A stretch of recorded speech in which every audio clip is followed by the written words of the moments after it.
A very warm welcome to every one of you। इस video में हम लोग वर्क डन के कॉन्सेप्ट का सेकेंड क्लास करने जा रहे हैं। अगेन ये भी आप कह सकते हैं कि 0 लेवल का बेसिक क्लास है। हम लोगों ने पिछला क्लास में ये जाना था कि किसी बॉडी पर अगर फोर्स लगे और बॉडी कुछ दूरी तय कर जाए तो उसे वर्क डन कहते हैं। मान लीजिए इस बॉडी पर फोर्स लगा है 8 न्यूटन और ये बॉडी तय कर गया 5 मीटर और आपसे बोले कि वर्क डन निकालिए, तो इस वीडियो को देखने से पहले पहला पार्ट जरूर देख लीजिएगा। तो उसमें मैंने बताया था कि work done is dot product of force and displacement F S cos theta.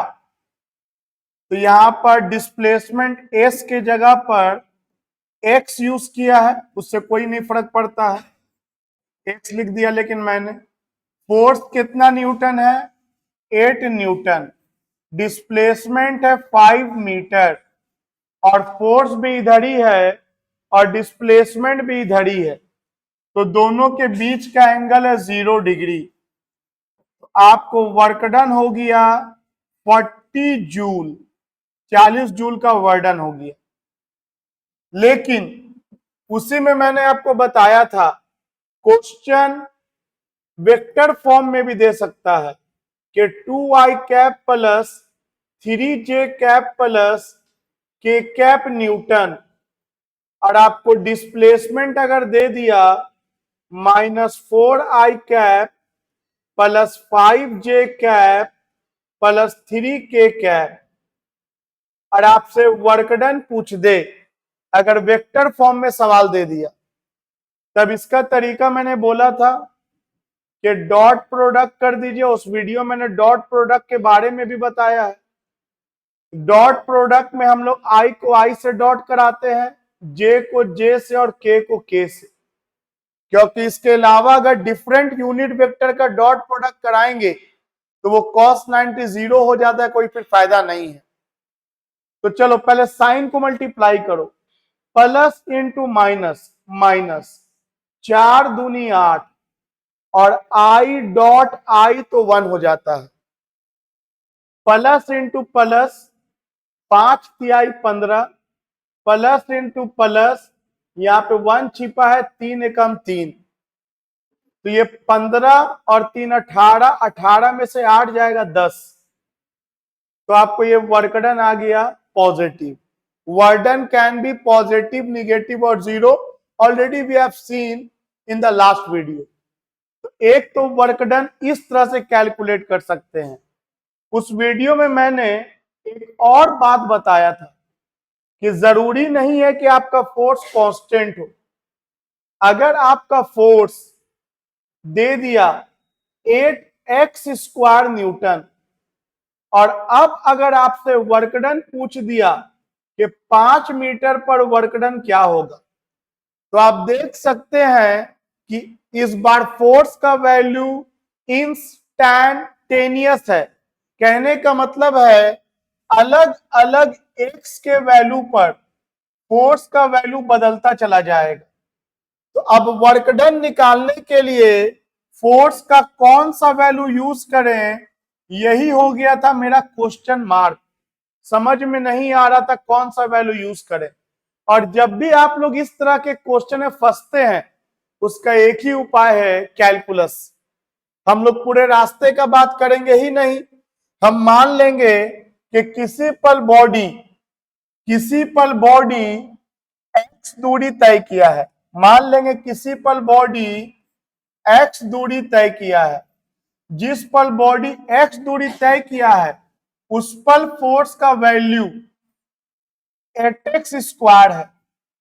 अब हम नहीं चाहते हैं कि ये फोर्स के वैल्यू में कोई चेंज आए, तो हम लोग पूरे रास्ते का बात नहीं करेंगे, हम मान लेंगे कि बॉडी यहां से वेरी स्मॉल दूरी तय किया जिसको हम लोग dx कहते हैं, वेरी स्मॉल दूरी तय किया जिसको हम लोग dx कहते हैं, और ये dx के दौरान हम लोग का फोर्स बदलने वाला नहीं है।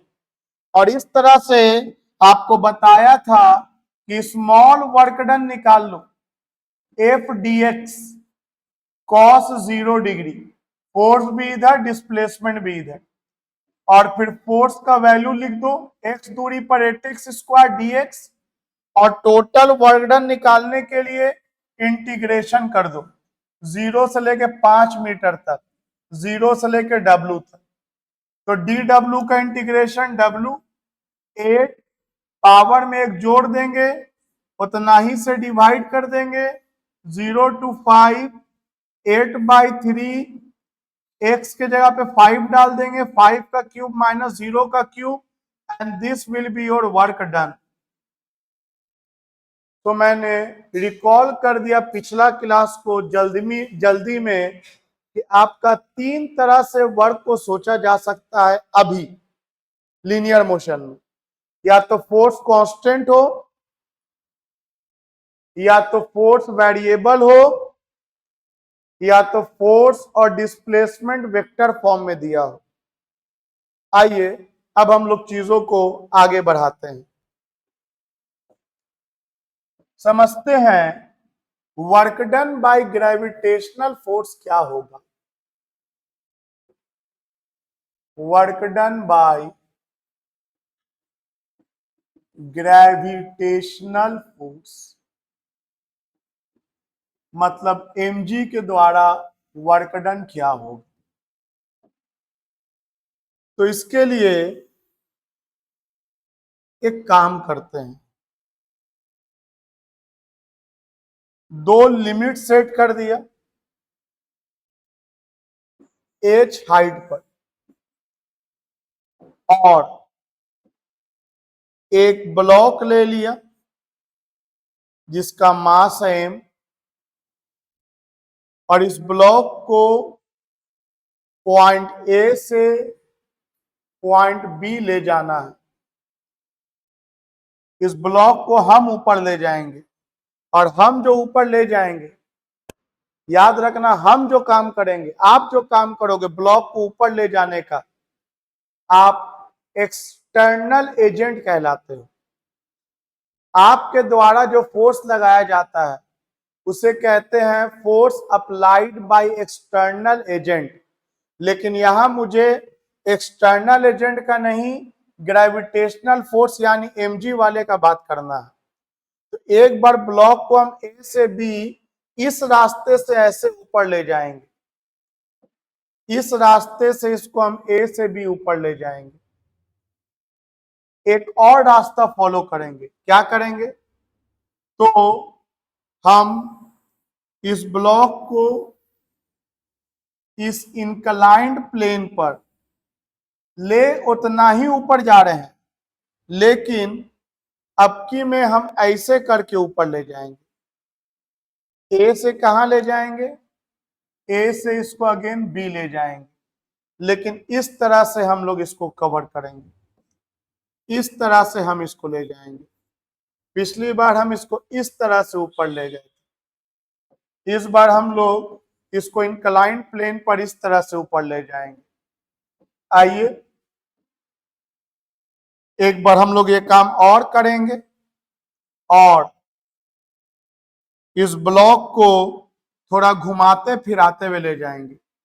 एक बार इधर ले जाएंगे, फिर इधर ले जाएंगे, फिर थोड़ा इधर ले जाएंगे, और फिर ऊपर ले जाएंगे। मतलब इस बार तीसरी बार में हम ब्लॉक को फिर पहुंचाएंगे तो वही कहां से कहां पहुंचाएंगे, ए से बी पहुंचाएंगे, लेकिन सी होते हुए, डी होते हुए, ई होते हुए बी तक पहुंचाएंगे। तो आपका मेरा सवाल है कि इन तीनों केस में किस केस में वर्क डन बाय mg सबसे ज्यादा होगा। ग्रेविटेशनल फोर्स का वर्क डन इसमें ज्यादा होगा कि इसमें ज्यादा होगा कि ऐसे ऐसे जो ले जाएंगे इसमें ज्यादा होगा, इसी को सॉल्व करना है। आइए सॉल्व करते हैं मिलके। तो पहला फिगर के लिए सॉल्व करते हैं।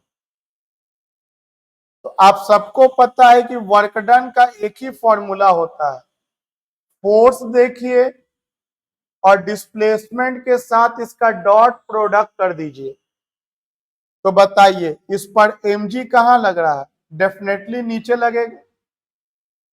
तो mg लग रहा है नीचे और डिस्प्लेसमेंट हुआ कितना? h cos। अब सोचो एंगल क्या बनेगा? तो बोलेंगे बड़ा सिंपल है, जा रहा है ऊपर और mg लग रहा है नीचे, ये एंगल डेफिनेटली 180 डिग्री बनेगा, एंटी पैरेलल है, तो ये cos 180 डिग्री। तो आंसर आ गया cos 180 -1 होता है, तो -mgh। तो ये पहला रास्ते का तो mg के द्वारा वर्क डन इतना आया -mgh। आइए अब इस इंक्लाइंड प्लेन से ऊपर ले जाते हैं, जिसका एंगल मान लो दे रखा है 30 डिग्री थीटा। तो चलो ले जाते हैं ऊपर। मान लो किसी पर ब्लॉक यहां पर पहुंचा, यहां पर पहुंचा, ऊपर ले जा रहे हैं धक्का देते हुए, किसी पर ब्लॉक यहां पर पहुंचा। तो पहुंचे कहीं भी, mg हमेशा कहां लग रहा होगा? तो mg तो हमेशा वर्टिकली डाउनवर्ड लग रहा होगा, mg इधर लग रहा होगा। और बोलेंगे डिस्प्लेसमेंट किधर होगा? तो बोलेंगे डिस्प्लेसमेंट इधर हो रहा है, जिधर बॉडी जा रहा है, इधर हो रहा है डिस्प्लेसमेंट।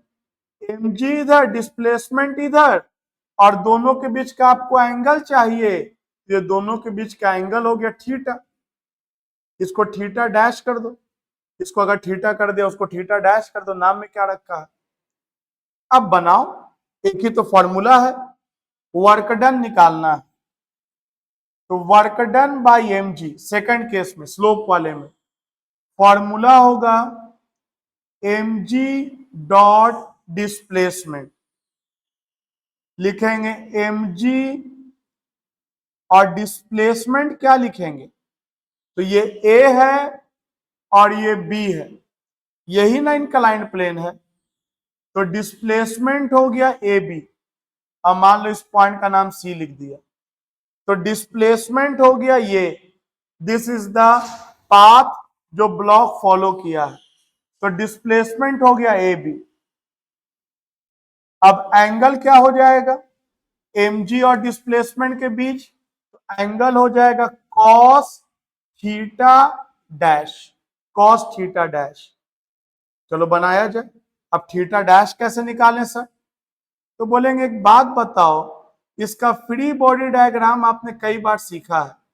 इसका फ्री बॉडी डायग्राम इस तरह से एक परपेंडिकुलर खींच देते हैं,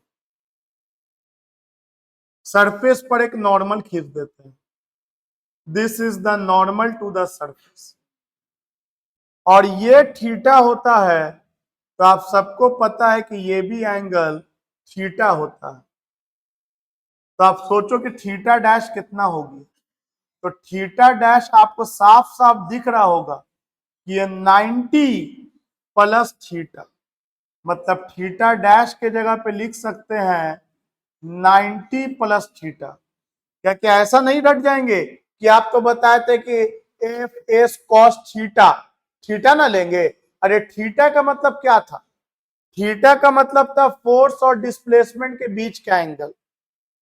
तो चलो mg डिस्प्लेसमेंट हो गया ए बी और कॉस, और ये हो गया आपका 90 प्लस थीटा, 90 प्लस थीटा। तो फिर लिखो इस बात को, mg और डिस्प्लेसमेंट हो गया ए बी और cos 90 plus theta minus sine theta होता है, माइनस साइन थीटा।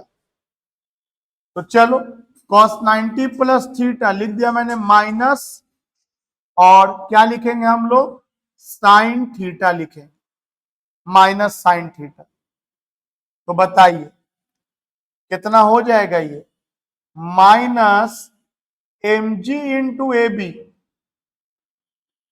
अब इस राइट एंगल ट्राइंगल में साइन थीटा लगाओ तो साइन थीटा क्या होता है, परपेंडिकुलर बाय हाइपोटेनस।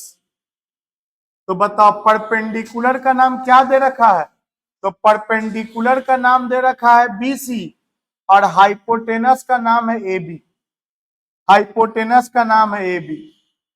आपको ए बी से ए बी कैंसिल हो गया, आपको कितना चला आया, आपको चला आया minus m g into B सी।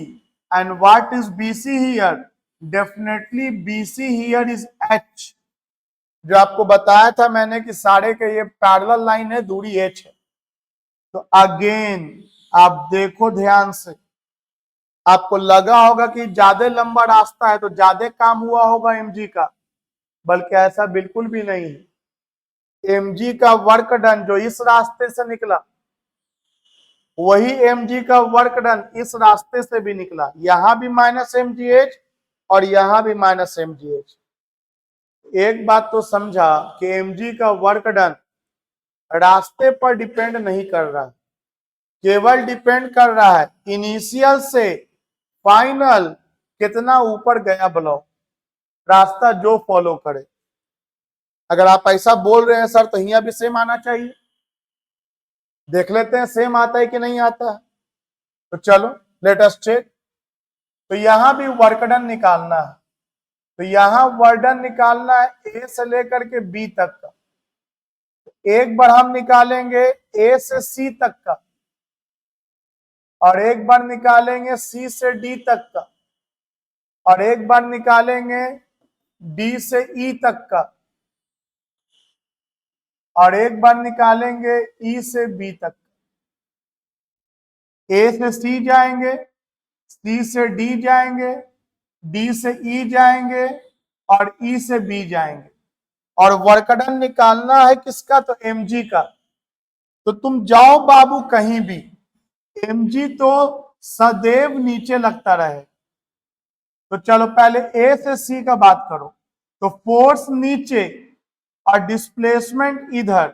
आप देख सकते हैं फोर्स और डिस्प्लेसमेंट के बीच का एंगल 90 है, और क्योंकि वर्क डन एक स्केलर क्वांटिटी है तो सारे का अलग से निकाल करके जोड़ दो स्केलर के तरह। तो चलो mg का वर्क डन ए से लेके सी तक, तो लिखेंगे फोर्स हो गया mg, डिस्प्लेसमेंट हो गया ए सी, और दोनों के बीच का एंगल 90। ये mg का वर्क डन हो गया ए टू सी। अब पता करते हैं सी टू डी। mg लग कहां रहा है रे बहुआ, mg लग रहा है नीचे, और जा कहां रहा है, ऊपर। 180 डिग्री बन गया। तो इस बार सी से डी तक के लिए mg और डिस्प्लेसमेंट हो गया सी डी, और दोनों के बीच का एंगल हो गया 180 डिग्री प्लस। अब डी से ई का बात करो तो mg लग रहा है नीचे और बॉडी जा रहा है इधर। अगेन 90 वाला कहानी आ गई। mg और डिस्प्लेसमेंट हो गया डीई, और एंगल हो गया 90 डिग्री प्लस mg लग रहा है नीचे, डिस्प्लेसमेंट हो गया ऊपर, एंगल बन गया 180 डिग्री। mg डिस्प्लेसमेंट हो गया ई से बी तक, ई से बी तक, तो ई से बी तक, और एंगल बन रहा है cos 180 डिग्री। आइए सारे को जोड़ा जाए। तो ये हो गया आपका mg AC cos 90। cos 90 का वैल्यू 0 मत लिखो, काय को टाइम पास करोगे। cos 90 0 छोड़ दो, इसको कोई काम का नहीं। cos 180 -1 तो minus mg into C D, फिर ये cos 90 कोई काम का नहीं, 0 हो गया, फिर cos 180 minus mg into EB, दूरी ईबी तय किया तो कॉमन क्या निकल जाएगा, माइनस mg कॉमन निकल गया, ब्रैकेट में जाएगा सी डी प्लस ईबी, तो work done by mg total कितना आया ए से लेके बी तक, तो minus mg।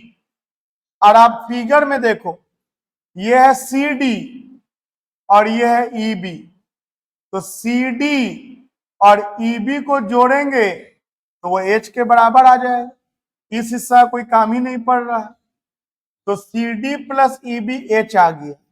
Again we concluded that कि वर्क डन mg का रास्ते पे डिपेंड नहीं कर रहा है, केवल इनिशियल पे डिपेंड कर रहा है और फाइनल पे। अब ये ऊपर गया है तो माइनस mgh, सोचो अगर ये ऊपर से नीचे आता तो mg लग रहा होता नीचे और जा भी रहा होता नीचे, तो बस एंगल 180 डिग्री के बजाय एंगल का इस्तेमाल 0 डिग्री करते और cos 0 का वैल्यू प्लस हो जाता। तो अगर ये ऊपर से नीचे आता तो ये प्लस mgh हो जाता तीनों में। इसका मतलब है हम 2 पॉइंट अब बोलने जा रहे हैं। पहला, mg का वर्क डन रास्ते पर डिपेंड नहीं कर रहा है।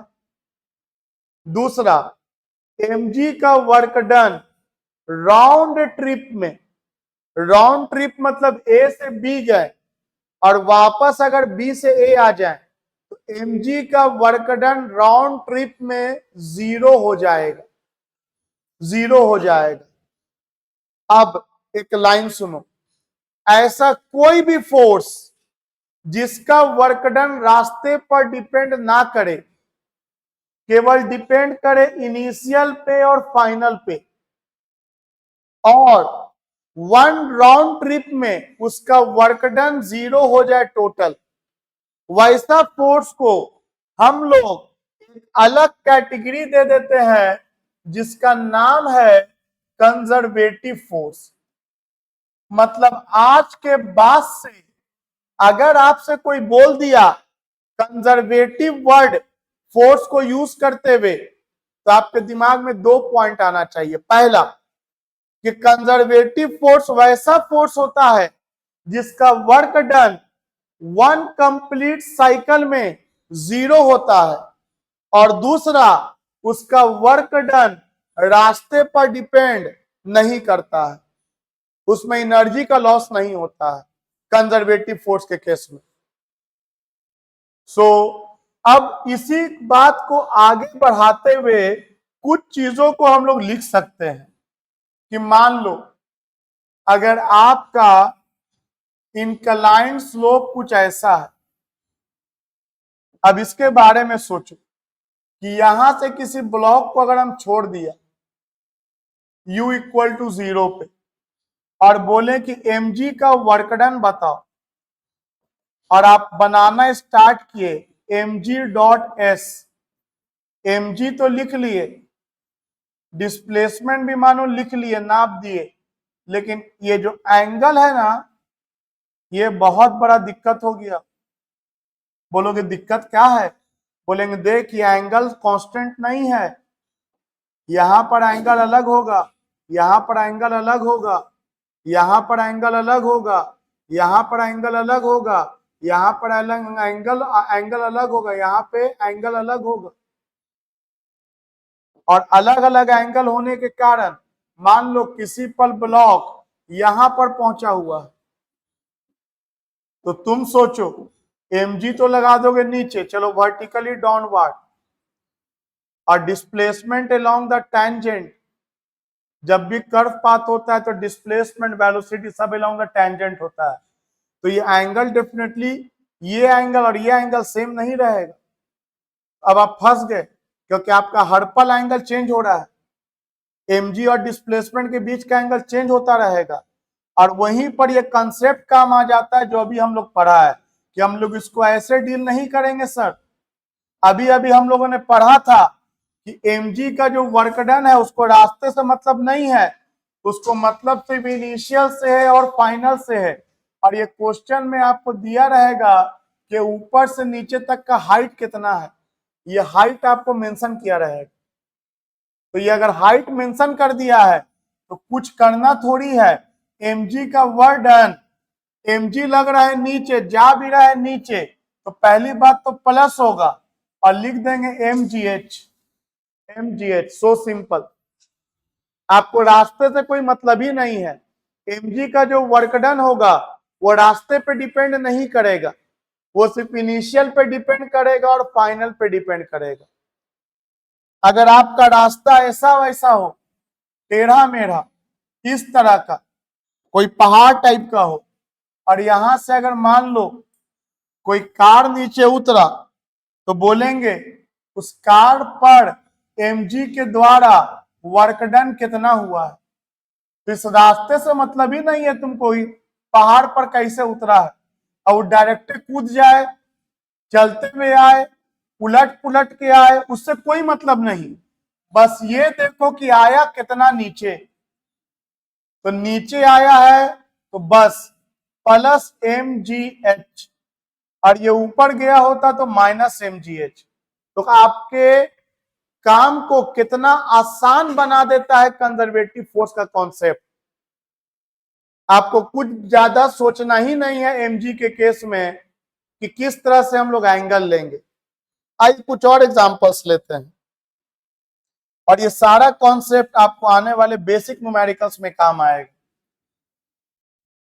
मान लेते हैं यहां पर से धागा में एक ब्लॉक को टांग दिया गया, या एक बॉब, एक हेवी मास को टांग दिया गया इस धागा में, और इसको इतना कस के हिट किया गया कि ये हेवी मास इस रास्ते को फॉलो करता हुआ यहां पहुंच गया। और आपसे हम बोले कि अगर इस रस्सी का लेंथ L है तो वर्क डन बाई mg बताइए from A to B, work done by mg from A to B। तो तुम अगर देखोगे तो mg लग रहा है नीचे, और शुरू में वेलोसिटी इधर, तो डिस्प्लेसमेंट भी तो वेलोसिटी के डायरेक्शन में होगा। तो शुरुआत में तो mg का वर्डन 0 है, लेकिन तुम अगर देखोगे आगे बढ़ोगे यहां पर पहुंच गए, mg तो अभी भी नीचे है, लेकिन डेफिनेटली डिस्प्लेसमेंट के साथ अभी एंगल 90 नहीं बना रहा है, एंगल इसका चेंज हो गया डिस्प्लेसमेंट के साथ। तो हम लोग कैसे इसको बना पाएंगे फॉर्मूला से mg cos थीटा से। तो हम लोग ये सब बोलेंगे, सब काहे को सोच रहे हैं सर, मत कीजिए ये सब। क्या करें, तो बस इतना देखो कि नीचे गया कि ऊपर गया, तो डेफिनेटली ये यहां से ऊपर गया है। तो एक बात तो लिख दो कि माइनस लगाएंगे, mg लिखेंगे, और बस इतना देखो कि ये कितना ऊपर गया है। तो ये L ऊपर गया जितना रस्सी का लंबाई है, तो इसका आंसर हो गया माइनस mgl। अगर इसी केस में अगर B से छोड़ देते और A पे चला आता तो प्लस mgl बोल देते। आओ इसी तरह का एक और कहानी हम लोग देखते हैं, एक और कहानी देखते हैं। मान लो एक बॉब यहां पे लटका हुआ है, कोई हेवी ब्लॉक यहां पे लटका हुआ है, और ये हेवी ब्लॉक यहां से यहां पहुंच गए इस रास्ते को फॉलो करते हुए, ये हेवी ब्लॉक यहां पहुंच गई, और ये एंगल दे दिया है थीटा। थीटा कोई वैल्यू दे देगा 30, 60, 45 कोई एंगल दे दिया है। और आपसे हम पूछ क्या रहे हैं, ए से लेके बी तक का वर्क डन बताओ। जाहिर सी बात है ये लेंथ एल होगा रस्सी का, तो ये भी रस्सी का लेंथ एल ही होगा, और ये सब मासलेस स्ट्रिंग है। तो चलो इसका मास एम है, वर्क डन बाई mg बताना है। तो यहां से थोड़ा सा मेहनत है, इसमें थोड़ा सा मेहनत है। बोलेंगे सर एक तो ये नीचे से ऊपर गया, एक बात तो कंफर्म है कि लग जाएगा माइनस m इंटू जी। लेकिन पिछला फिगर में क्या था ना कि मेरे को हाइट पता था डायरेक्ट कि एल हो जाएगा, इतना ऊपर गया। लेकिन इस फिगर में क्या है ना कि हाइट मेरे को पता नहीं है। आप अगर ध्यान से देखोगे तो आप पाओगे कि यहां पहुंचा और यहां से शुरुआत किया था। तो इस बार जो हाइट होगा ये h होगा, and definitely it is not equal to L. तो इस बार आपको खाली हाइट निकालना पड़ेगा, ऐसा कुछ नहीं कुछ नया करेंगे। फिजिक्स तो नहीं है माइनस एम जी एच, और एच निकालने के लिए आपको थोड़ा सा मैथ का इस्तेमाल करना होगा। बोलेंगे कहां पर, कैसे सर? बोलेंगे देखिए, मान लो इस पॉइंट का नाम है एम, इस पॉइंट का नाम मान लो दे दिया जी। अब ध्यान दो, यही तुमको एच निकालना है। तो बोलेंगे काम कीजिए ना सर, ए जी में, इस ए जी में जो कि एल लेंथ है, अगर हम एम जी घटा दें, ए जी में एम जी घटा दें तो हमको ये वाला हाइट मिल जाएगी। It is so simple. और जिसमें हमको ए जी भी पता है कि एल होगा, खाली एम जी हमको निकालना है। और इसके लिए क्या करेंगे, एम जी निकालने के लिए आपको एक राइट एंगल ट्राइंगल दिख रहा होगा। तो चलो पहले इतना बात लिख देते हैं कि एच यहां कितना के बराबर है। तो डेफिनेटली एच यहां एजी में एम जी घटा दें उतना के बराबर है, और एजी मेरा एल है और एम जी को हमको निकालना है। तो चलो एम जी कैसे निकालेंगे? तो very simple, in right angle triangle, एक ट्राइंगल देखो बी एम जी, एक right angle triangle B M G. B M G में लगा दो कॉस थीटा, तो बेस बाय हाइपोटेनस, तो cos theta base by hypotenuse. और आपको ये पहचानने आता है, थीटा के सामने वाला परपेंडिकुलर, 90 के सामने वाला हाइपोटेनस, और जो बच गया बेस। तो आपको बेस कितना दिख रहा है, एम जी, और आपको हाइपोटेनस कितना दिख रहा है, एल लिख दो डायरेक्ट। एम जी कितना हो जाएगा, क्रॉस मल्टीप्लाई करो, एल कॉस थीटा, वैल्यू डालो यहां पर। तो बताओ एच कितना आसानी से निकल गया, एच निकल गया L minus L cos theta. L common ले लेंगे तो 1 माइनस कॉस थीटा, ये हो गया एच। तो बताओ work done by m g कितना हो जाएगा? तो बोलेंगे work done by m g हो जाएगा माइनस एम जी एल, और ब्रैकेट में है 1 माइनस कॉस थीटा। ये work done by m g हो गया। तुम ही सोचो कि जब ये बी ए पे रहा होगा, एकदम सीधा रहा होगा, तो थीटा 0 डिग्री होगा। कॉस 0 का वैल्यू आपका 1 हो जाएगा, और 1 माइनस 1 तो 0। तो जब ये सीधा रहा होगा तो एम जी का वर्डन 0 होगा। सोचो जब ये पूरा अगर यहां तक चला आता तब ये थीटा 90 बन जाता, और ये cos 90 0 होता, तब माइनस एम जी एल आ जाता। आना भी चाहिए, हम लोग देखे थे अभी। तो इस तरह से वो जनरल फॉर्मूला है कि आप किसी भी पॉइंट पर एम जी का वर्डन बता सकते हैं पेंडुलम के केस में। इसी को अगर हम थोड़ा आगे बढ़ाते हुए सोचें, सेम कहानी को अगर आगे बढ़ाते हुए सोचें, मान लो यहां पर आपका ये पेंडुलम है लटका हुआ, धागा का लेंथ एल है, और इसको इतना कस के स्पीड दिया गया कि ये ए से पहुंच गया इस पॉइंट बी पर अकॉर्डिंग टू द क्वेश्चन, इस बी पर पहुंच गई। और ये भी दे दिया है सवाल में कि वर्टिकल से थीटा एंगल बना रहा है। बोलोगे हॉरिजॉन्टल से दे दे तो, नीचे वाले से दे दे तो, अरे भाई नीचे वाले से दे देगा तो घटा कर देना ऊपर में कन्वर्ट। ऊपर से बनाओगे तो बनाना थोड़ा आसान हो जाता है। तो न्यूमेरिकल में हम लोग देखेंगे ही, फिलहाल तो अभी हम जो दे रहे हैं वो देखो, समझो, सीखो। तो ये वर्टिकल से थीटा एंगल तक पहुंचा अकॉर्डिंग टू क्वेश्चन। धागा का लंबाई तो कहीं पर नहीं बदलेगा, ये तो एल ही रहेगा। पूछा क्या है, वही सवाल, एक ही सवाल बार बार, work done by mg gravitational force. तो बोलेंगे देखिए सर, एक तो ये नीचे से ऊपर गया, तो ये तो एक लिख देंगे हम लोग कि mg का जो वर्क डन होगा वो माइनस mgh। बोलेंगे h क्या है जी, तो बोलेंगे h ये है सर, ये वर्टिकल हाइट, a से चला b पहुंचा, तो दिस इज आवर h, यही हम लोग का h है सर, यही h है। ये कितना ऊपर गया, रास्ते से मतलब थोड़ी है कैसे गया, mg का वर्डन रास्ते पे डिपेंड थोड़ी करता है। तो ये ऐसे हुआ mg h माइनस में, अब h निकालना है, तो h निकालना भी तो बहुत दिक्कत नहीं है। मान लो इस पॉइंट का नाम n कर दिया, तो AO में अगर ON जोड़ देंगे तो निकल जाएगा मेरा h, और AO तो L पता है, ON पता करना है, तो सेम कहानी।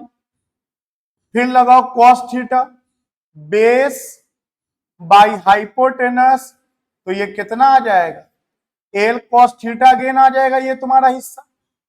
पिछली बार L में L cos थीटा घटा था, इस बार L में L cos थीटा जुड़ जाएगा तुम्हारा। L यहां से यहां तक है और L cos थीटा इसके ऊपर है, तो इसका आंसर सीधे हम लोग लिख सकते हैं माइनस mg, और h के जगह पे L कॉमन ले लो तो 1 plus cos theta, 1 plus cos theta. तो ये निकल गया इस बार मेरा again work done by m. तो ये सारे फिगर में आपको हम एक ही बात बताए कि work done by m is very simple. बोलोगे सर अगर ए से ये बी होता हुआ अगर ये सी पे चला है तो, तब एक बार ऊपर माइनस mgh नीचे प्लस mgh, बोलेंगे ना मत सोचो ये सब, इनिशियल देखो फाइनल देखो, कहां से घूम के आ रहे हो उससे कोई मतलब नहीं है।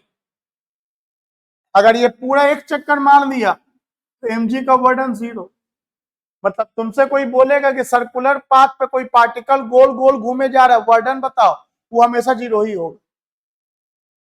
सेंट्रीपिटल फोर्स का वर्डन हमेशा 0 ही होगा। गोल तभी घूम सकता है जब एक सेंटर की तरफ फोर्स लगे। क्या हटाओ, सेंट्रीपिटल फोर्स हटाओ, एक साथ सब कुछ नहीं मिलाएंगे, 1 बाय 1 करके स्टडी करो, बेसिक है, 0 लेवल है।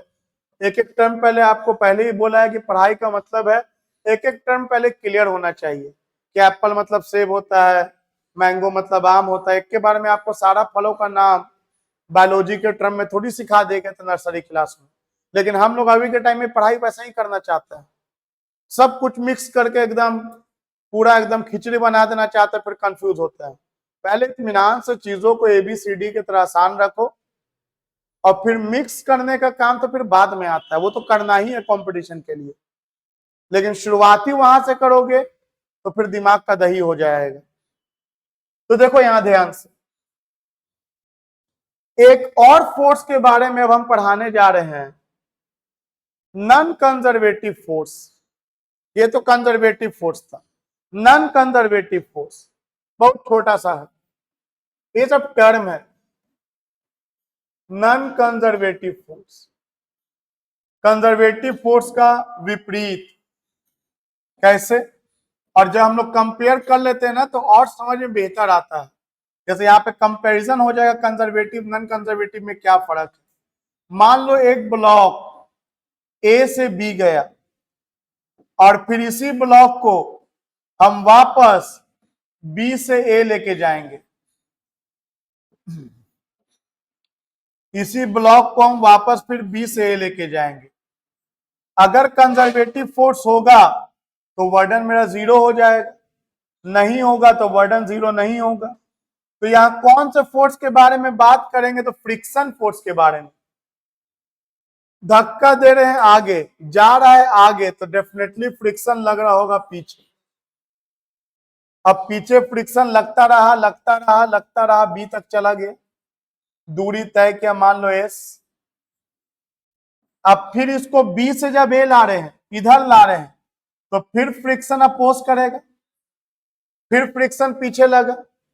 अब चलो वर्क डन निकालो, तो पहला केस में और दूसरा केस में निकाल के दोनों को जोड़ दो, तो net work done one complete trip में, राउंड ट्रिप में, तो पहले वाले में नाम दे दो ए से बी और दूसरे वाले में नाम दे दो बी से ए। तो ए से बी, तो बताओ फोर्स कहां लग रहा है? ए से बी में पीछे, और जा कहां रहा है? आगे। तो ये एंगल डेफिनेटली 180 डिग्री है, तो ये हो जाएगा F S cos 180 degree plus, फिर फ्रिक्शन लग रहा है पीछे, जा रहा है आगे, अगेन एंगल 180 होगी। एमजी में ऐसा नहीं था। एमजी में क्या था कि जब ऊपर जा रहा था तो एमजी नीचे लग रहा था, बॉडी ऊपर जा रहा था 180 डिग्री एंगल, नीचे आ रहा था तो एमजी भी नीचे, डिस्प्लेसमेंट भी नीचे, एंगल 0 डिग्री हो रहा था। लेकिन यहां दोनों केस में एंगल 180 डिग्री बन जा रहा है, जिस कारण ये माइनस एफ एस, ये माइनस एफ एस, ये माइनस 2fs हो जाएगा। Work done in one complete cycle minus 2fs हो जाएगा। तो देखो यहां ध्यान से, तो आप देख सकते हैं कि वन कंप्लीट साइकिल में इसका वर्क डन 0 नहीं हो पा रहा है। आइए, इसका मतलब फ्रिक्शन फोर्स एक नॉन कंजर्वेटिव फोर्स कहलाएगा। इसी तरह से आगे भी पढ़ोगे, विस्कस फोर्स, ड्रैगिंग फोर्स, कोई भी हो, रगड़ने वाला फोर्स, सारा नॉन कंजर्वेटिव फोर्स है। और कंजर्वेटिव में देखा था कि work done total complete cycle में 0 हुआ था। तो चलो आगे देखते हैं। अब हम लोग समझते हैं स्प्रिंग फोर्स के बारे में, और फिर स्प्रिंग फोर्स का वर्क डन समझेंगे।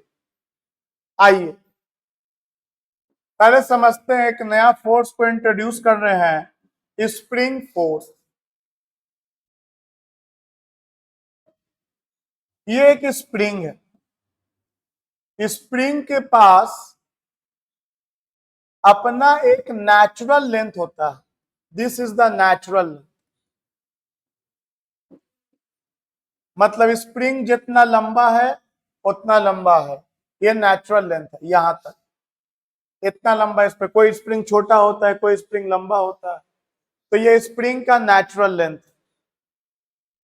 हम स्प्रिंग को कुछ ना करें तो कुछ होगा भी नहीं, स्प्रिंग अपने जगह पे रहेगा, क्यों हिले डुलेगा। दूसरी बात, मेरा स्प्रिंग जो है वो मासलेस है, मतलब स्प्रिंग पर एमजी उमजी नहीं लगाएंगे। एमजी लगता तो स्प्रिंग जाहिर सी बात ऐसे करके टेढ़ा हो जाता, भारी स्प्रिंग ऐसे हो जाता। तो स्प्रिंग मेरा मासलेस है, इसका मतलब है कि एमजी का कोई असर इस पे नहीं होगा, ग्रेविटेशनल फोर्स का, ये जैसा भी रखो ये सीधा ही रहे। अब अगला फिगर में हम इस स्प्रिंग को खींच दे रहे हैं हाथ से पकड़ के, और हम कौन है? हम है एक्सटर्नल एजेंट, याद रखिएगा। तो स्प्रिंग को हम लोग इस बार इसके नेचुरल लेंथ के कंपैरिजन में कुछ खींच दिया, और जितना खींच दिया दिस इज कॉल्ड इलोंगेशन, या इसको अगर हम दबा देते तो उसको बोलते कॉम्प्रेशन। तो इसको खींच दिया, इसको बोलेंगे हम लोग इलोंगेशन। तो स्प्रिंग में इलोंगेशन है एक्स, हम फोर्स लगाए हुए हैं बाहर, एक्सटर्नल एजेंट वाला फोर्स, एक्सटर्नल एजेंट वाला force, force applied by external agent. और स्प्रिंग का जो फोर्स है वो अंदर लग रहा है, स्प्रिंग फोर्स। यहीं पर आया कंसेप्ट स्प्रिंग फोर्स का। देखा जाए तो स्प्रिंग फोर्स इसको वापस अपनी जगह पे ले जाना चाह रहा है, तो कह सकते हैं कि एक तरह से यह रीस्टोरिंग फोर्स, वापस ले जाने वाला फोर्स। कुछ अजूबा बिल्कुल नहीं पढ़ रहे। एक रबड़ ले लो हाथ में, जो मिठाई के डिब्बा में रबड़ लगता है, वो भी सेम कहानी। उसको खींचेंगे तो तुम्हारे हाथ को वो वापस खींचना चाहता है, तो वो जो फोर्स लगा रहा है, इलास्टिक फोर्स जो लगा रहा है, वही फोर्स यहाँ स्प्रिंग अगर लगाएगा स्पेशली, तो स्प्रिंग फोर्स कहलाएगा। फिर आप फील करो, हम जो बोल रहे हैं आप उसको फील करो। सोचो आप अपने उंगली में क्या किए, एक रबर को ऐसे बांध के रखे हुए हो, इतना लंबा रबर है। अब इस रबर को क्या करो, आप थोड़ा सा खींचो, इतना खींच दो। कितना खींच दो? 2 सेंटीमीटर। तो तुम फील करोगे कि ये रबर तुम्हारे दूसरे हाथ को, एक हाथ में पकड़े हुए एक हाथ में खींच रहे हो, तो ये वाला हाथ को जो रबर वापस खींचना चाहेगा। अब तुम क्या करो, इसमें 2 सेंटीमीटर और खींच दो, तो तुम फील करना और ज्यादा कस के अभी खींचना चाह रहा है। और हम लोग मान के चल रहे हैं कि अभी टूटने उठने वाला कहानी नहीं है, अभी परफेक्टली इलास्टिक है। मतलब जितना भी खींच दो अपने जगह पे वापस जाएगा। प्रैक्टिकली नहीं है, उसके लिए हुक्स लॉ पढ़ेंगे हम लोग, इलास्टिक लिमिट पढ़ेंगे हम लोग, वो अलग चैप्टर है। अभी है कि कितना भी स्प्रिंग खींच दो जाएगा वापस। तो रबर को 2 सेंटीमीटर खींचा, इस तो रबर फोर्स लगा रहा है अंदर। 2 सेंटीमीटर और खींचोगे तो या ये भी तुम फील करो, शुरू का 2 सेंटीमीटर खींचना आसान है, और अगला 2 सेंटीमीटर में तुमको और ताकत लगानी पड़ेगी, रबर और टाइट हो जाता है। इसका मतलब ये हुआ कि जितना ज्यादा फोर्स लगाएंगे हम लोग, इलोंगेशन उतना ज्यादा होगा। या ये भी बोल सकते हैं कि अगर ज्यादा इलोंगेशन हो रहा है, इसका मतलब अंदर में रीस्टोरिंग फोर्स भी ज्यादा होगा। मतलब मेरा फोर्स कांस्टेंट हुआ कि वेरिएबल? तो डेफिनेटली वेरिएबल होगी, वेरिएबल फोर्स हो गया। क्यों हुआ ना भाई? पहले यहां पर इलोंगेशन नहीं था तो 0 सेंटीमीटर, अब खींचा आधा centimetre, 1 centimetre, 2 centimetre, 3 centimetre, 4 centimetre, और तू जितना ज्यादा खींच रहा है, इसको छोड़ेगा उतना कस के भागेगा उधर। मतलब इलोंगेशन ज्यादा होगा तो इसके अंदर जो फोर्स डेवलप हो रहा है उसका वैल्यू भी ज्यादा होता जाएगा। सेम कहानी स्प्रिंग में, ज्यादा खींच दोगे तो स्प्रिंग ज्यादा कस के फोर्स लगाएगा। तो हम लोगों ने ये समझा क्या? फील करना है, फील किया। कहां फील किया? हम लोगों ने फील किया कि spring force directly proportional to elongation बोलो या कॉम्प्रेशन बोलो। कॉम्प्रेशन मतलब दबा देंगे, इलोंगेशन बोलो या कॉम्प्रेशन बोलो। मतलब स्प्रिंग को अगर तुम दबाओ अंदर तो फोर्स कहां लगाएगा? बाहर। और ज्यादा दबाओगे और ज्यादा कस के बाहर लगाएगा, तो जितना ज्यादा दबाओगे फोर्स उतना बढ़ जाएगा। तो spring force directly proportional to x, और यहां पे माइनस लगा देते हैं। माइनस क्या शो करता है? बहुत सिंपल बात शो कर रहा है। माइनस शो कर रहा है कि डिस्प्लेसमेंट हो रहा है बाहर, एक्स है बाहर की तरफ, और स्प्रिंग फोर्स लग रहा है अंदर की तरफ। ये बता रहा है कि फोर्स और डिस्प्लेसमेंट का डायरेक्शन अपोजिट है, ऑलवेज अपोजिट होता है। या ये भी बोल सकते हो हमेशा मीन पोजीशन की तरफ लगता है। खैर वो तो बाद में आएंगे सिस्टम में। अगर सोचो तो इसको दबा देते तो क्या होता? मान लो स्प्रिंग को अगर हम एक फिगर बना ही लेते हैं कॉम्प्रेशन, और जो भी हम लोग नापेंगे वो नेचुरल लेंथ से ही नापेंगे। मान लो स्प्रिंग को हम दबा दिए, इतना दबाए हुए हैं, कितना दबाए हुए हैं? एक्स। अब फील करो ना, स्प्रिंग कहां जाना चाह रहा होगा? डेफिनेटली स्प्रिंग बाहर जाना चाह रहा होगा। दबा दिए हैं, दबाए हुए स्प्रिंग को, तो स्प्रिंग तुमने हाथ को बाहर धक्का दे रहा हो। अरे बचपन ही सब बंदूक से खेले हो, ऐसे वाला स्प्रिंग वाला बंदूक होता था, अंदर में गोली डालते थे और चला देते थे, आगे में चिपकने वाला भी होता था मिरर में। तो ये सब न्यूमेरिकल में आएगा कि ऐसे चला देंगे तो कितना दूर जाके फेंकाएगा। उसके लिए स्प्रिंग का कॉन्सेप्ट होना चाहिए। तो स्प्रिंग को तुम दबा दिए तो स्प्रिंग फोर्स वापस अपने नेचुरल लेंथ की तरफ जाना चाह रहा है, और जितना ज्यादा दबाओगे, जितना ज्यादा एक्स का वैल्यू होगा स्प्रिंग फोर्स उतना ज्यादा। तो इस बार एक्स इधर है और स्प्रिंग फोर्स बाहर है, अगेन डायरेक्शन अपोजिट है। डिस्प्लेसमेंट अंदर है और फोर्स लग रहा है बाहर। यहां डिस्प्लेसमेंट बाहर था और फोर्स लग रहा था अंदर। तो माइनस यही बताता है कि फोर्स और डिस्प्लेसमेंट के बीच हमेशा एंटी पैरेलल वाला रिलेशन होगा। इसके अलावा स्प्रिंग का फोर्स स्प्रिंग के नेचर पे डिपेंड करता है, जिसको हम लोग के से इंडिकेट करेंगे। के जो है वो स्प्रिंग कांस्टेंट होता है।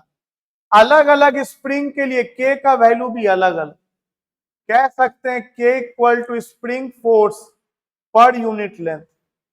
अब इसका मतलब थोड़ा समझो, लिखा हुआ तो बुक में भी होता है, इसे समझो। माइनस तो केवल डायरेक्शन शो करा, छोड़ो, इग्नोर करो उसको। कि क्या कहना चाह रहा है, एफ इक्वल टू के बाई एक्स। फोर्स समझ में आया, हाँ, डिस्प्लेसमेंट भी आया जो गया। के का हुआ, के का नाम तो सुन लिया, स्प्रिंग फोर्स। के स्प्रिंग कांस्टेंट है या फोर्स कांस्टेंट है, जो बोलो। कांस्टेंट है, फोर्स कांस्टेंट बोलो या इसको स्प्रिंग कांस्टेंट बोलो, है का के। तो चलो थोड़ा के बारे में समझते हैं, के क्या है। तो के इक्वल टू है एफ बाई एक्स। तो के जो है ना, ये डिसाइड करता है कि स्प्रिंग हार्ड है कि सॉफ्ट। बोलोगे ये कैसे मतलब हुआ हार्ड है कि सॉफ्ट है? मान लो दो स्प्रिंग ले लिए और दोनों का नेचुरल लेंथ सेम ले लिया। नेचुरल लेंथ पे भी क्योंकि के डिपेंड करता है, तो अभी हम फिलहाल उतना डेप्थ में नहीं जाएंगे, सिंपल रखते हैं चीजों को। सेम दो स्प्रिंग ले लिया सेम नेचुरल लेंथ का, लेकिन एक स्प्रिंग अलग मटेरियल का है, सेम मटेरियल का नहीं है। एक स्प्रिंग अलग मटेरियल का, एक स्प्रिंग अलग मटेरियल का। तुम ही सोच के देखो, दो अलग अलग कंपनी के पेन का स्प्रिंग निकाल लो। पेन वाला स्प्रिंग आता, स्प्रिंग वाला पेन आता, और दोनों के स्प्रिंग को खींचो। एक को खींचोगे ना, हल्का ताकत लगाओगे ज्यादा खिंचा जाएगा, और एक को खींचोगे ज्यादा ताकत लगाओगे तब भी कम खिंचाएगा। हर स्प्रिंग एक जैसा होता है क्या? नहीं। रबर ही सोचो ना, रबर, कोई रबर होना है ना, हल्का ताकत हम खिंचा रहे रबर ऐसे, और कोई एकदम टाइट रबर रहता है। तो मटेरियल के नेचर पे डिपेंड करता है के। और कैसे डिपेंड करता है?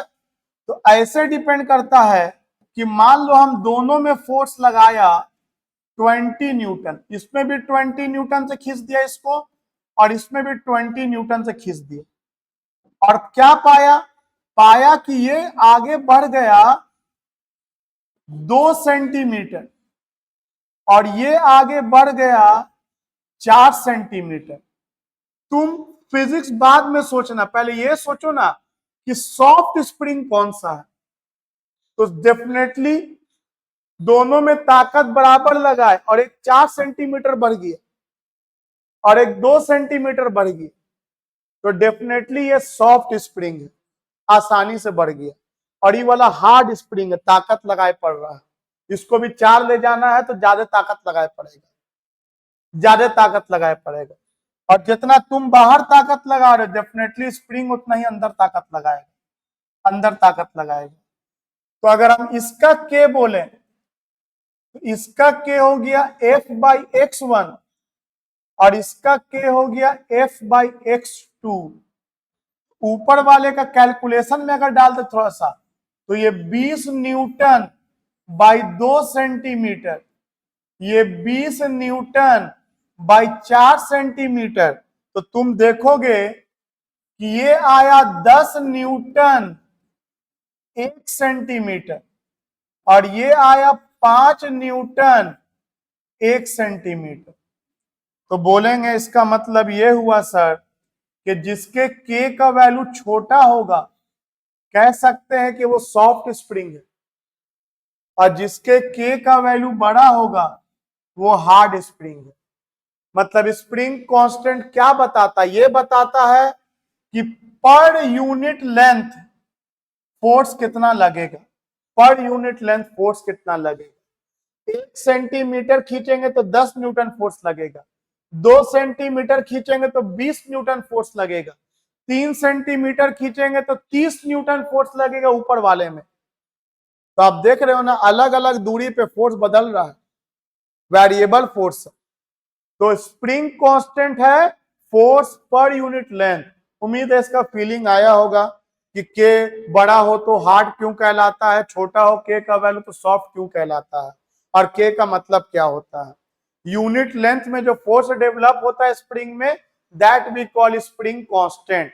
अलग अलग स्प्रिंग के लिए के का वैल्यू भी अलग अलग होगा। चलिए लेट्स मूव फर्दर। तो एक बार आगे बढ़ने से पहले क्विकली दिमाग में बैठा ले, पहली बार पढ़ा है स्प्रिंग फोर्स, और आप तो वीडियो रिकॉर्डेड देख रहे हैं, आप इसको फिर दोबारा चाहो तो सेकंड टाइम में भी ना समझ में आए, थर्ड टाइम में देख लो, क्योंकि देख के सीखते जाना। पता चलना चाहिए कि आप जो समय बिता रहे हो उस दौरान आपका ब्रेन डेवलप कर रहा है। Just to watch the video is not going to help you out. तो एक नेचुरल स्प्रिंग ले लिया मैंने जिसका लेंथ L नॉट है, और स्प्रिंग पर मैंने फोर्स लगाया F। जब स्प्रिंग पर फोर्स हम बाहर लगाएंगे पता लगा कि स्प्रिंग फोर्स अंदर खींच रहा है, और ये फील हुआ मुझे कि जितना ज्यादा x का वैल्यू बढ़ा रहे हैं हमको ज्यादा कस के फोर्स लगाए पड़ रहा है, मतलब स्प्रिंग फोर्स भी ज्यादा कस के अंदर लग रहा होगा। मतलब spring force directly proportional to elongation हो जाए या कॉम्प्रेशन हो जाए, और प्रोपोर्शनल के निशान को हटाएंगे तो कांस्टेंट के लगा दिया जाता है, spring constant. Force spring constant होता है यूनिट लेंथ का फोर्स, और माइनस बताता है कि स्प्रिंग फोर्स हमेशा डिस्प्लेसमेंट का अपोजिट एक्ट करेगा, या ये बोल सकते हैं माइनस बताता है कि हमेशा ये मीन पोजीशन की तरफ एक्ट करेगा तुम्हारा जो स्प्रिंग फोर्स है। तो चलो आगे बढ़ते हैं थोड़ा। अब इसमें हम लोग वर्क डन बाय स्प्रिंग निकालते हैं, और इसमें दो केस देखेंगे। एक देखेंगे वर्क डन बाय स्प्रिंग जब ये नेचुरल लेंथ से अवे जाएगा, और एक देखेंगे वर्क डन बाय स्प्रिंग जब ये नेचुरल लेंथ की तरफ जाएगा। क्या बोला सर आपने? तो देखो डायग्राम से समझते हैं। तो ये हो गया हम लोगों का स्प्रिंग, और ये है नेचुरल लेंथ। अब इस स्प्रिंग में हम एक ब्लॉक को लगा दे रहे हैं जिसका मास है m, थोड़ा पढ़ने में सुविधा हो, m ब्लॉक को लगा दे रहे हैं। नहीं भी लगाएंगे तो न्यूमेरिकल तो से सिखाया तो जा सकता ही है, लेकिन आपको फीलिंग आए कि ब्लॉक को ऐसे करके मार दो तो ब्लॉक कहाँ जाएगा आगे, स्प्रिंग कहाँ खींचेगा ब्लॉक को पीछे, ब्लॉक स्लो होगा। और सरफेस अभी मेरा फ्रिक्शनलेस वगैरह है, अभी सर फ्रिक्शन उक्शन का तो बात ही नहीं करना, एमजी का सब लग रहा होगा, एमजी लग रहा होगा, नॉर्मल लग रहा होगा, फ्रिक्शन मतलब फ्रिक्शन भी लग रहा होगा, लेकिन बात करना किसका, स्प्रिंग फोर्स का करना। तो बाकी फैक्टर के बारे में क्यों सोचना। तो अभी ये अपने नेचुरल लेंथ पर है, अभी ये अपने नेचुरल लेंथ पर है जहां पर x का वैल्यू 0 है। हम ब्लॉक को कस के हिट कर दिया, तो ब्लॉक को हिट किया तो स्प्रिंग ऐसे करके खिंचा गई, और ब्लॉक हिया पर पहुंच गई, हिया पर पहुंच गई। अब आपसे हम पूछें कि स्प्रिंग फोर्स तो लगा होगा, तो आप बोलिएगा बिल्कुल लगा है sir spring force, spring force तो लगा ही है। आपसे हम बोले क्या डिस्प्लेसमेंट भी हुआ है, तो बोलोगे बिल्कुल हुआ है डिस्प्लेसमेंट। ये स्प्रिंग यहां से यहां पहुंच गई, x इक्वल टू 0 से x equal to x naught पहुंच गई, यहां पहुंच गया। तो स्प्रिंग का फोर्स भी लगा है सर, और डिस्प्लेसमेंट भी हुआ है। और जब भी बॉडी पर फोर्स लगे और बॉडी कुछ दूरी तय करे तो हम कहते हैं कि वर्क डन हुआ है। तो डेफिनेटली यहाँ स्प्रिंग के द्वारा वर्क डन हुआ है। और स्प्रिंग गया कहाँ है, तो स्प्रिंग का ये नेचुरल लेंथ था, ये नेचुरल लेंथ से अवे गया है। ये दिमाग में रख के पढ़ना कि हम जो बात कर रहे हैं वो बात कर रहे हैं away from natural length, away from natural length. और आपको याद होगा मैंने शुरुआत किया था वीडियो का कि या तो फोर्स कांस्टेंट हो सकता है या तो फोर्स वेरिएबल हो सकता है। कांस्टेंट के लिए कोई दिक्कत नहीं, फोर्स देखो, डिस्प्लेसमेंट देखो, कॉस देखो, सॉल्व कर दो। लेकिन वेरिएबल होगा तो फोर्स का वैल्यू क्या ले समझ में नहीं आएगा। और आप इतना देर से देख रहे हो कि स्प्रिंग का फोर्स तो वेरिएबल है, अलग अलग एक्स के दूरी पर स्प्रिंग का फोर्स का वैल्यू चेंज होगा। तो ये कैलकुलस का सवाल है एक्चुअली में। आपको हर जगह कैलकुलस वेक्टर उसको बउआ टाइप आसान बना लो, तब कुछ भी पढ़ने जाओ। जैसे ABCD पढ़ते हो तभी तो कुछ पढ़ पा रहे हो। तो कुछ भी पढ़ने के लिए जहां लगे कोई टफ आ रहा है, कैलकुलस नहीं समझ में आ रहा है, go to your basic videos, उसको पहले देखो, उसको कवर करो, प्रॉब्लम है हमसे बात करो, उसके बाद इन सब टॉपिक पढ़ाओ। सब कुछ है टॉपिक, कुछ भी नहीं है। ये तो आप किसी को पढ़ा दोगे पढ़ने के बाद। तो हम बोलेंगे सर स्प्रिंग का जो फोर्स है यहां पे अलग होगा, यहां पे स्प्रिंग का फोर्स अलग होगा, यहां पे अलग, यहां पे अलग, हर जगह अलग अलग। और आप बोल रहे हैं कि वर्गडन निकालना है, और वर्डन का तो फॉर्मूला होता है। और दिक्कत है कि फोर्स का कौन सा वैल्यू ले समझे में नहीं आ रहा। तो बोलेंगे बाबू पूरे रास्ते का बात मत कर। मान लो किसी पर बॉडी P पॉइंट पर है जहां पर स्प्रिंग x दूरी गया हुआ है। और जब ये P पॉइंट पर बोल दिया, इसका मतलब है कि इस P पॉइंट पर फोर्स पता हो गया हमको कि kx लगेगा। इस P पॉइंट पर फोर्स पता है कि kx लगेगा x दूरी पर। अब इस P पॉइंट में आप बहुत कम आगे बढ़ो, उस बहुत कम को आप सब जानते हो कि हम लोग dx कहते हैं। ये dx इतना स्मॉल है कि जितना फोर्स P पे लग रहा है वही फोर्स Q पे लगेगा। मतलब P से Q तक फोर्स का वैल्यू बदलने वाला नहीं है। P से Q तक फोर्स का वैल्यू kx लगेगा। अब यहां से यहां तक का आप वर्कडन निकाल सकते हो, क्योंकि छोटा सा दूरी के लिए फोर्स कांस्टेंट होगी। तो कैसे लिखेंगे हम लोग? लिखेंगे small amount of work done, किसके द्वारा? बाय द स्प्रिंग के द्वारा। काची कर रहा है? इन या फॉर स्मॉल डिस्प्लेसमेंट dx। तो small amount of work done dw, total work done w, तो स्मॉल dw, छोटा सा वर्क डन हुआ है स्प्रिंग के द्वारा बाय द स्प्रिंग या बाय द स्प्रिंग फोर्स, जो लिखो, फॉर स्मॉल डिस्प्लेसमेंट dx। तो चलो वर्क डन होता है F डॉट डिस्प्लेसमेंट, और स्प्रिंग का है तो SP लिख सकते हो। तो क्या हो जाएगा बाबू?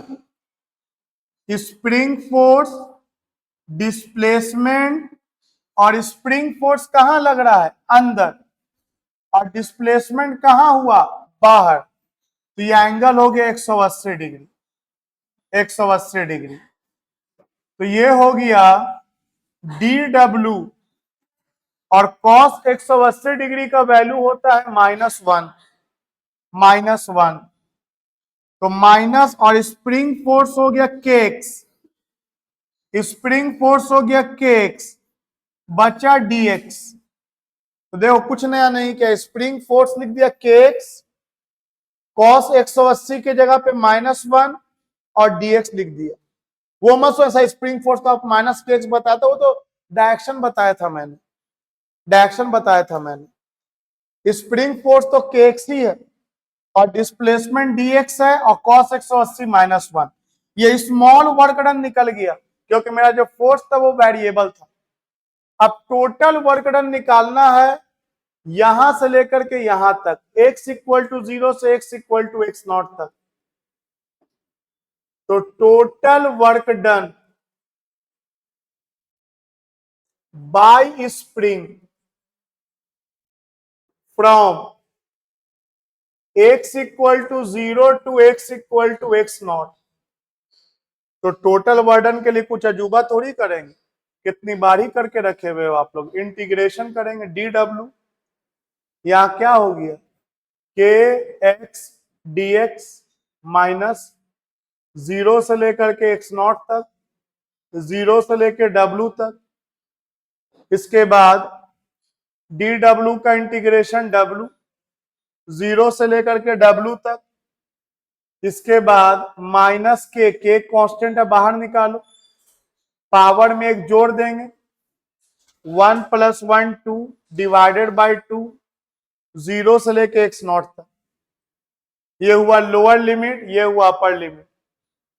अब 2 को बाहर निकालो तो कितना हो जाएगा, w - 0 w ही रहेगा, -1/2 k, एक बार इसके जगह पे अपर लिमिट माइनस इसके जगह पे लोअर लिमिट, तो कुछ करना थोड़ी है, ये हो जाएगा x0 का स्क्वायर, -0 कोई मतलब नहीं। अब ये आज से याद कर लो कि work done by spring, work done by spring away from natural length, मतलब जब नेचुरल लेंथ से दूर जा रहा हो तब इसका वर्क डन होता है -12 kx0 स्क्वायर, निगेटिव वर्डन होगा -12 kx स्क्वायर, जो भी x हो, और x हमेशा नेचुरल लेंथ से नापेंगे। आइए अब सोचते हैं, अगर ये वापस आए, अभी इसको हम ले गए थे a से b, अब लेके आओ b से a, अब लेके आओ b से, उल्टा करो, राउंड ट्रिप कर दो, बोलेंगे ठीक है कोई दिक्कत नहीं है। ये जो एरो का निशान आप इधर इधर इधर इधर दे दिए थे, वो हम इधर इधर मुंह कर देंगे इसका, आप लोग दोबारा लिखोगे, मैं इसी में बना दे रहा हूं। ये जो अवे था ये टूवर्ड्स द नेचुरल लेंथ हो जाएगा, towards the natural length, natural length की तरफ जा रहा है, ये नेचुरल लेंथ ए पर है, बी से ए जा रहा है, ए की तरफ जा रहा है, और मेरा फोर्स जो है जाहिर सी बात है अभी भी वेरिएबल होगा, तो we have to use calculus. तो पहला लाइन तो यही लिखेंगे, क्या लिखेंगे बाबू, कि small amount of work done dw by the spring for small displacement dx, तो वर्क डन होता है f.dx, और इस बार एंगल अगर आप ध्यान दोगे तो एंगल हो जाएगा, इस बार फोर्स भी इधर लग रहा है और डिस्प्लेसमेंट भी इधर है, तो एंगल हो जाएगा इस बार 0 डिग्री, 0 डिग्री। लेकिन dx के आगे में एक माइनस आएगा, बहुत important concept, concept, concept, ds के आगे एक माइनस आएगा। बोलोगे ये माइनस कहां से आया, पिछली बार तो नहीं आया था माइनस, क्या कि पिछली बार x में dx बढ़ा था, बढ़ा था, वो फाइनल बड़ा हो गया था, इनिशियल छोटा था, फाइनल माइनस इनिशियल, और फाइनल बड़ा है तो पॉजिटिव आएगा। लेकिन इस बार dx का वैल्यू घटा है, घटा है, और जब भी dx का वैल्यू घटेगा आगे भी कैलकुलस में, जब भी वापस आएगा dx घटेगा, इसमें चेंज जो होगा वो कम होगा, तो निगेटिव का यूज करेंगे हम लोग, इसलिए यहां पे माइनस लगा है। आई होप एकदम वेरी सिंपल बात है, क्लियर होगा, क्योंकि फाइनल छोटा है और इनिशियल बड़ा है, तो फाइनल में इनिशियल घटाएंगे, छोटा में बड़ा घटाएंगे, निगेटिव आएगा, that's why here is minus. कुछ लोग फिर यहाँ गलत पढ़ा देते हैं, इतना बताए नहीं करते, सीधे बोल देते हैं ये -12 kx स्क्वायर हुआ ना, वापस आएगा तो +12 kx स्क्वायर हो जाएगा, सीधे बता देते हैं। कॉन्सेप्ट चल जाता है बीच से हवा खाने के लिए, कॉन्सेप्ट होना चाहिए।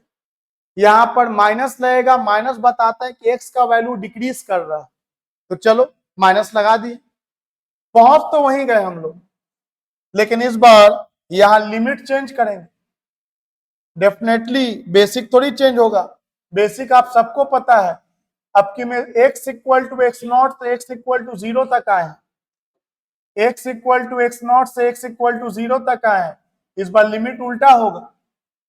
आइए उल्टा लिमिट लेते हैं, शुरुआत किया था x0 से, अंतिम किया 0 पे, और आपको पता है फोर्स के जगह पे क्या लिख देंगे, kx लिख देंगे, और ये माइनस तो है, ये है तो माइनस है यहाँ पे, और dx तो है, ये है, और cos 0 का वैल्यू 1, तो चलो यहां पर हो गया, इसको पूरा डिलीट कर देते हैं, यहां से इंटीग्रेशन कर देते हैं।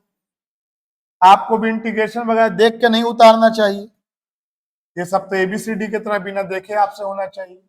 तो डी डब्ल्यू का integration W W minus zero same रहेगा, माइनस के को बाहर निकालो, पावर में कितना जोड़ेंगे, तो पावर में 1 जोड़ो और उतना ही से डिवाइड कर दो, 0, और कहां से कहां तक, x0 से 0 तक, -1/2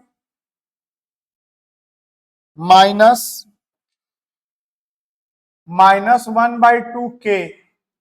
अब एक बार इस तरह पे अपर लिमिट, तो 0 का स्क्वायर माइनस x0 का स्क्वायर। तो आप देख सकते हैं कि इस बार जो वर्क डन बाय स्प्रिंग आएगा वो ये माइनस माइनस प्लस हो जाएगा, तो +12 kx², +12 kx²। मतलब ऐसा नहीं बोलिएगा कि फोर्स इधर डिस्प्लेसमेंट इधर, तो डायरेक्ट मत बोल दीजिएगा कि वर्डन पॉजिटिव होगा, ठीक है, बहुत गलत भी नहीं है, लेकिन ये कॉन्सेप्ट आपको आना चाहिए। तो हम लोगों ने ये समझा कि स्प्रिंग जब नेचुरल लेंथ से अवे जाएगा तो उसका वर्क डन -12 kx² होगा, और जब स्प्रिंग नेचुरल लेंथ की तरफ जाएगा तो उसका वर्क डन +12 kx² होगा। और नोट करो एक बात, राउंड ट्रिप में कितना हो गया, 0। ए से बी गया तो जितना माइनस में आया था, बी से ए आया उतना प्लस में आ गया, मतलब स्प्रिंग का फोर्स भी कंजर्वेटिव फोर्स कैटेगरी में आ गया। कंजर्वेटिव फोर्स का एक एग्जांपल हुआ ग्रेविटेशनल फोर्स, और दूसरा एग्जांपल मैंने यहां प्रूफ कर दिया स्प्रिंग फोर्स। स्प्रिंग फोर्स अलग से हम अगले वीडियो में कंजर्वेटिव और नॉन कंजर्वेटिव का डिफिनीशन लिखा देंगे। इलेक्ट्रोस्टैटिक फोर्स पढ़ोगे 12th में chapter 1, that is also a conservative force, वहां भी यही करेंगे। 1 कंप्लीट साइकिल में वर्डन 0 होने वाला है वहां भी। सो इस वीडियो में अगेन बेसिक कॉन्सेप्ट कुछ बताया गया। पिछला वीडियो इस वीडियो को देख के रखोगे तो फिर तीसरे वीडियो की बातें आपको समझ में आएंगी, जिसमें हम लोग थोड़ा अप्लाई करेंगे वर्क एनर्जी थ्योरम को। Thank you.